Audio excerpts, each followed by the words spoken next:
Okay. So, um, what's your name, or you don't have to use your real name, but whatever. That's fine. My name is Jared Ray Jensen. I was born 9/22/90, September 22nd. My social. No, I'm kidding. That's funny. Um, Jared. yeah, my name is Jared. And you just got here I just got here today, less than 24 hours ago. from I'm Sundance. coming from Lakota Sundance in Goldendale, Washington. It is the ghost horse family, the Sangleshka Oyate, which means Spotted Horse Nation. Um, it's a great place. I've been doing it for 8 years. I've also been to Alaska. I'm an Alaskan fisherman. I'm also an amateur fighter. I started in the UFC kind of scene, MMA, amateur MMA, not really UFC because we weren't getting paid. So I started getting boxing because I wised up and said if I'm going to get beat up or if I'm going to beat people up, I'm going to get paid big money for it. So that's why I put the boxing gloves on and not the MMA 1 ounce gloves on. 12 ounces are way better than 1 ounce, and they don't hurt as bad, but they still can bring some pain. So, whether that sounds that, So you're getting into boxing. You show up in Portland, and I you met a girl. happen on our vigil. How did you get here? Okay, so this is a very interesting story. So, one thing that I've learned about being a Lakota man is that we all just need, and I don't need to go speaking more Indian here or Native American, but we all need to be simple. And we all need to be as simple for us men. If I'm talking just about us men, we need to be simple men for our people. And that's what I'm starting to learn this year. How I got here is that I showed up to its place that's called the Outside Inn, but it was closed, and it's supposed to help us because like I was supposed to see a doctor and see if I'm psycho or not. I don't think I am, but I've never seen a psychologist, so might as well try one out. Anyways, they were closed, so I got sent to the nearest youth shelter. Not exactly an adult kind of shelter setting, more of a, they want to just not ask you if you're on drugs or anything. They really like to just take you in, feed you, shower you, give you a bed, and then, set you off with something else to help you through the day. They're actually really trying to help the youth, and I see that. So I went there, I showered up, ate some food, made my bed, and I went outside for a cigarette, which I can't wait to get.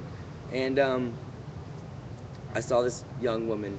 She had to be 18, 19, um, possibly 17. Anyways, she was just pretty. Um, and I thought, I was looking at her a little bit, and I wasn't really paying too much attention to her. And I could just read her thoughts almost that, she was thinking about that high. She was thinking about going, Hidey, oh hidey, yeah, sorry. hide. I didn't really want my Jump bad. and run again. Old man is Anyways, down the road. she was thinking about that high, and I could tell because I used to get high myself. I don't need to indulge in drugs and alcohol, nor do I need to lie to any person. Um, she was thinking about it, and I could tell she was thinking about it. And I said, "Where are you going tonight?" And she says, "I don't care. I'm just going somewhere." And I was like, "God damn it! Excuse my language. I just made my bed. I just got a meal. I just took a shower, and I really want to go to bed. But this girl is way too pretty to be walking these damn big city streets of Portland. And I'm from a town of 300 people, and I know that. So I just asked her, "Hey, can I walk with you to see the town?" And she said, "Of course." And so I went and got my cowboy boots on, put some pants on, and you know, went with her. Well, she asked me if I get high, and I said I used to, but I don't anymore. I'm sorry. I'm not gonna cramp your style or anything, but that's not my thing. I smoke weed. That's what I do. I don't drink alcohol. I don't do anything like that. I smoke a little marijuana just to take the edge off. And if people think that's wrong, I don't care. Um, anyways, so she walked me down to this Occupy, and I was like, when I showed up, the first thing I thought in my head is this what the homeless people do in Portland? We all just gather up and have a party? Hell yeah! I want to be homeless in Portland forever. I'll be here all the time. This place is sweet. And then someone said Occupy, and it clicked in my head. Okay, there's a standoff going here, and I love a good standoff, because that's what this is. I don't understand fully yet because I just got here what we're doing. I know it has to do with some homeless, so which is kind of cool because I just went to a shelter, and I'm homeless because I choose to be. I have a mother and father that love me so much. that are always open arms, that will always let me in their home. And I'm here on my own choice. And this is where I want to be. Anyways, I met a man named Dallas. This man, he's a good man. He's young, but he's fun, he's good. All his intentions are just great. He's got his demons, but we all do. I haven't even known him for 24 hours, and he's already my best friend. And we already made a deal that we're going to California when this is all said and done. Nice. Dallas is a good guy. Yeah, we're going to go to Cali. I haven't been to Cali much, only a few times, passing by on my travels. My main thing, though, if you were to ask me who I am, I'm a fisherman. I love to fish so much. Well, I'm gonna ask you questions. I'm ready for some questions. Okay, Jared. So are you sure I can't smoke right here? I'm positive, and I don't have will reception. They get that mad? Yeah, we've agreed not to smoke. Oh, okay. That's fine. Then in that case, I can wait. Thank you. It makes it that much better. You know, in a couple of days, I'm gonna have a data plan where I won't have to use their Wi-Fi. But right now, I have this tether on me where I can't actually sit out there. And since it's so close to the city hall door, you can't smoke right here. Of course, the city hall. Yes, public building.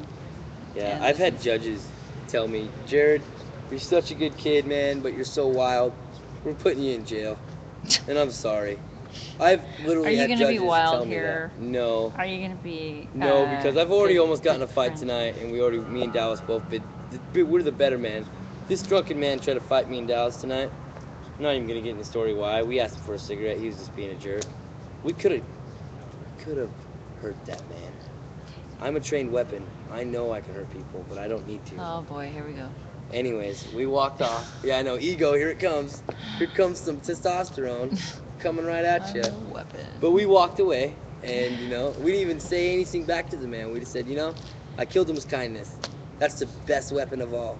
If you can let someone tell you to F off and let someone tell you you're a big piece of shit and they're going to slap you in the face, and you can look at them and say thank you, you will touch that person's heart. And that's how you fight fire without fire. That's how you fight fire with a little water. Gotta throw some water on somebody's fire once in a while. I'm gonna reel you in here. We're gonna talk about your experience when you got here.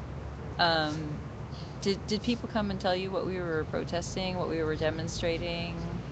Not right away, because I was on a mission when I got here. I was looking for the little ganja, and these guys were like, they could tell that I was on my mission. Are you gonna tell me that you came here because? No. Okay, because you've got to know this. Yes, this is not a drug addict scene. This is not. These are not drug addicts here today. These are people that have probably jobs and people that work. So you are gonna hear this from me if you didn't hear it already. Now I'll tell you, this is not a law-breaking area. We are not going to break the law on this public property. Anywhere on this property.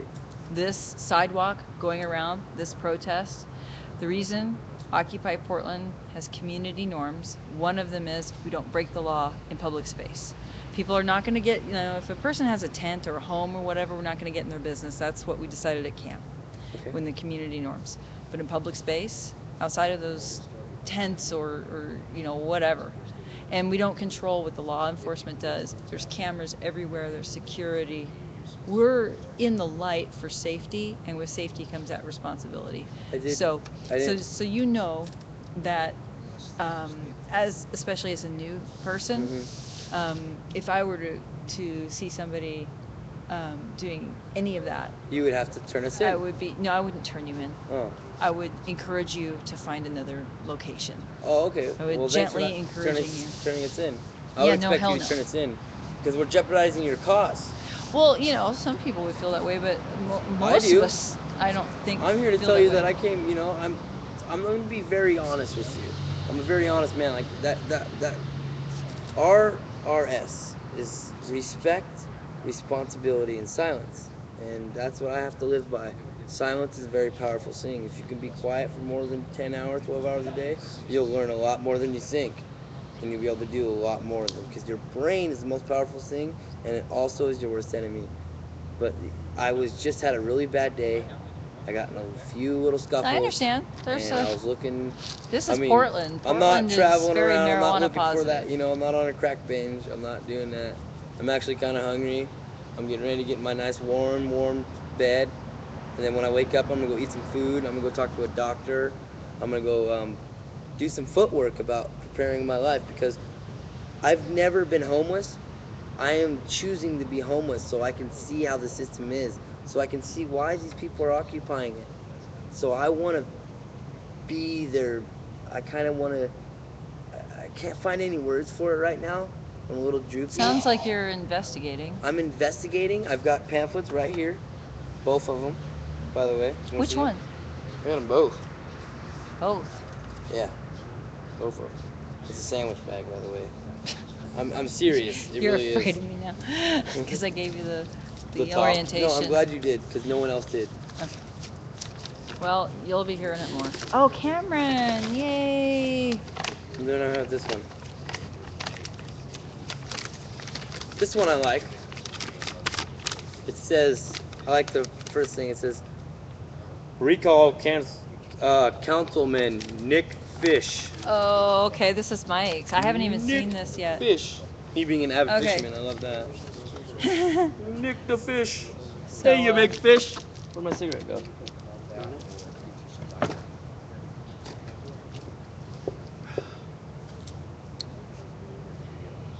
Huh, interesting. Oh, yeah. Mike didn't pull any punches. Anyways, so yeah, Cameron's hunger strike. He's brought in a lot of cool activism here. That's good. I've been trying. I want to meet this man. His exile decade. Is Cameron here? Yeah, he is. He's asleep. Oh, well. See I'll that talk big to him tomorrow. totem? Yeah. That's Cameron's new hunger mobile. He'll be sitting in that, being wheeled around as a spectacle. Where is it at? That Oh, yeah, tall yeah, thing yeah, I over see there. it. Yeah, well, Cameron's sleeping right by there. That's awesome. It is pretty awesome. Cameron seems like a great guy. I like Cameron. It's a good name. He is a very nice person, and he's done a lot for us. So, okay, so, and Billy's on a hunger strike. He's right over there. We're gonna have to watch out for his health. So the medics are looking at him. So yeah, this vigil here on city property, that's how it started, except it was over there and it was just a table. And then the people who started it, one of them, Colonel, he built this kind of, it was like a tent without any, it was only the poles in a geodesic shape. And then in the middle of the night, the next day, he put in a little bit of a top to it. And then he defended this by saying we couldn't get our religious artifacts wet. It was sacrilegious. And the people also had a right to sit in vigil. Sacrilegious? Sacrilegious. Oh, okay, sacrilegious. I thought you said sax. Yeah, so we were able to sit, just one or two people under there, and pray or meditate or however you do for this purpose of lifting the camping ban. Right. Which is also a demonstration because Right. people ask about it and then we educate. That's good. And there have been many different artifacts of possessions and so forth, but the ones that are recognizable, like as an icon or anything fancy, tend to get stolen. And then what's left, you'll see very earthy things. You'll see. What do you mean by artifacts? Like at one point there was a rosary. There's a Buddha. There's there's actually a lot of Native that have come American. up out of the ground? No, I mean personal People that are bringing effects that people bring. 'Cause Articles. This place is an ancient place. Not only this place, but every place here on this perimeter of the world is all ancient. There can be artifact anywhere. Yeah, And well, if I'm people- talking about. But if people pray, I'm sorry to interrupt you. That's I okay. really am. I'm getting so tired. Okay, no, go ahead. But I just really would like to say this because it's fresh on my mind. Nice. People that are praying, I am very spiritual. I am very in here with my spirit. And that's okay. And I pray in my own ways. But I believe in a higher power. And I don't care what other people, I don't care if they're Mormon, I don't care if they're Catholic, I don't care if they're Jewish, I don't care if they're Buddha, I don't care if they're Japanese, Chinese. That's not really the race card, but that's more of religion. I think all the religions have a right idea of a higher power. And people have the feeling of, okay, I like this way better, so I'm gonna take this road. And well, I want to be Jewish, or I think you're born Jewish. I'm not sure how that works, but Either or. either or, right? So and they want to do that, and that's cool. I have Jewish friends, and I've got Catholic friends. I got Muslim friends, and that's a scary word because everyone says Muslim. Oh no. Not here. Oh really? That's good because I'm around people that are kind of like me in a way, I think, and that's good. And I think, oh, Uncle Buff. If my Uncle Buff was here, he would say, Spirit takes us where we need to be. Today, I was asked to leave my Sundance because I've been angered. I've been very angry about many things. And these people are feeding off my energy because at this ceremony, we all feed off energies. Very strong energy is going around. And when one man is putting out so much energy that everyone feels it, when you walk by them, everybody's like this when they see you, that means they asked me to leave and I can come back when the next ceremony is. They didn't kick me out, banish me. They gave me a ride almost, no, I don't know, 100 miles here, made sure I had a place to stay, made sure I had things. I'm 21 years old. So what happens when you get angry? When I get angry? Yeah. I mean, you had energy, but what else? I have PTSD. So what happens when you get angry? I get mad. I yell. Well, actually, no, I'm lying to you. I'm going to be honest. I said at the beginning of this interview that I was going to be honest, so I'm going to put honesty out there. I get very quiet. Okay. Very, very quiet. And it takes about 3 days. And when I'm angry, if it makes me mad enough, I'll be quiet for 3 days. And I'll think about why I'm mad for 3 days. Okay. And then after that third day, I used to, when I was younger, about 16, 15, well, I was incarcerated for a little bit. And, I was because, some man hurt my sister and I wanted to hurt him. And it's just a long bunch of bullshit. 15, 16, I'd fight anybody. I would drop the hat. So I've done a little military training now. I started doing the whole military gung-ho about the Army when I was 18, 19. Did a little training, did a little half-assed enlistment because I didn't pass my ASVAB all the way. And so let me, they felt bad for me, so they let me give me a waiver because I got off-the-chart shooting scores. I could shoot anything. I like to shoot stuff. I like to shoot objects. I like to shoot targets from far away to show people that I can make a clean shot. And you That's do it. arrow? And arrow. Yeah, a little bit. I'm not so good with the bow, to be honest. I'm a rifleman. Okay. It's kind of in the blood. I was raised in a white family until I was about 13. And then these Lakotas came to me and said, hey, you look like someone who could help us. And I said, oh yeah, let's see. And they made me a Peta Wachasha, which means fire tender, which is very, very honorable. I just did my last year of that. So the anger, for 3 days you're quiet, and then what happens? When I was younger, I used to just pop, explode. Somebody would come up and just say some little thing to piss me off, and I would just explode. I would just start fighting. But now? Huh? But now? Now I'll call one of my uncles, Uncle Nupa, Two Foxes. I call him up. He talks me out of it. Whatever I'm thinking about, he just talks me out of it. So I know you kind of want to open that up because you want to know if your people are safe. Well, actually, it works both ways. I mean, what you're talking about sounds like you get hurt. I mean, you're hurting. You're angry about something.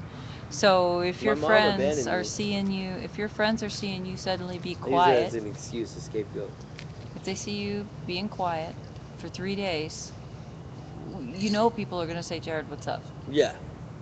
Okay, and how do you feel about that?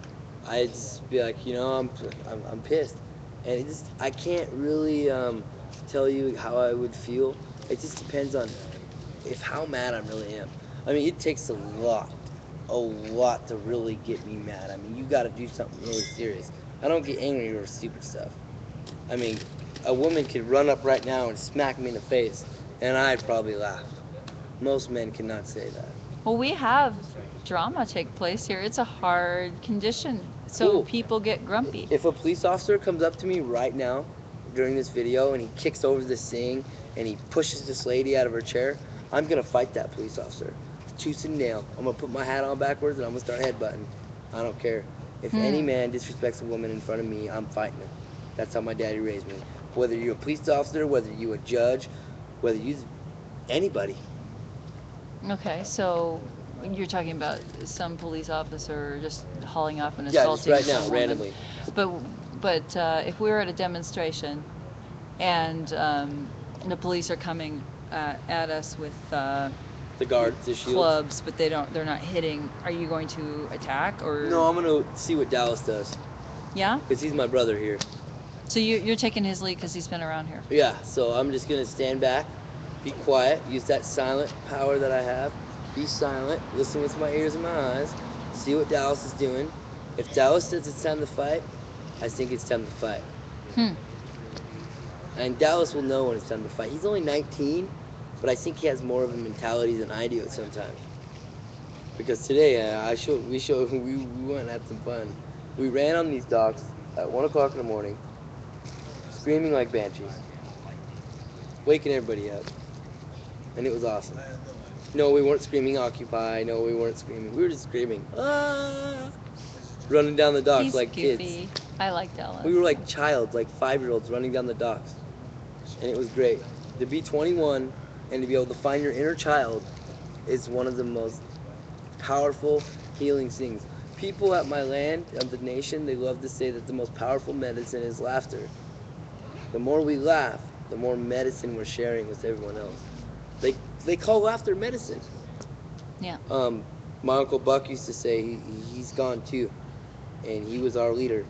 And the Sundance, he used to say, you know, resurrection was honored by Jesus because they believe that in the Bible that Jesus was resurrected. He goes, and people say that no other man could ever be resurrected than Jesus. Uncle Buck says, I beg to differ, because I see these people 4 days dance with no food, no water, men, women dancing there with no food, no water. Some men pierced to a tree for 4 days. I'm sorry, man, but after those 4 days, those people look dead. They really do. I've seen my mother do it for 14 years of my life. They look dead. Skeleton, I'm talking dead. On the 4th day, we let them all process out. They shake everybody's hands. We dump water on them. We feed them watermelon. And they're alive again like that. They're like just glowing with so much happiness and joy and love. And we're all together. And we're all sitting. And most of the guys like me, we're just sitting back smoking cigars, talking about the good life. How we were just young and kids. And we were just the wind in the air. Tate is the wind.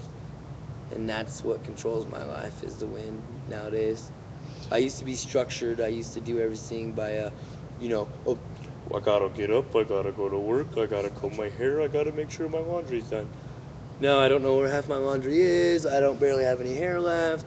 I don't have a job, but, I'm looking for work right now. And I've already, 24 hours I've been in Portland. I've already got 3 job interviews. Me and Portland are going to do just fine. That's good. I'm glad to hear it. Well, Jared, it'll be interesting having you because, I mean, this is you're bringing a lot of culture, you're bringing a lot of intensity, and obviously a lot of goodwill. So it's nice to have you. And I am going to be watching because if you get quiet, I'm going to ask you what the hell. All right. Thank All you. right. That's why I told you that. Well, thank you. Should I move Honor. this chair? Yeah, take it. Okay. Thank you. Have a cigarette.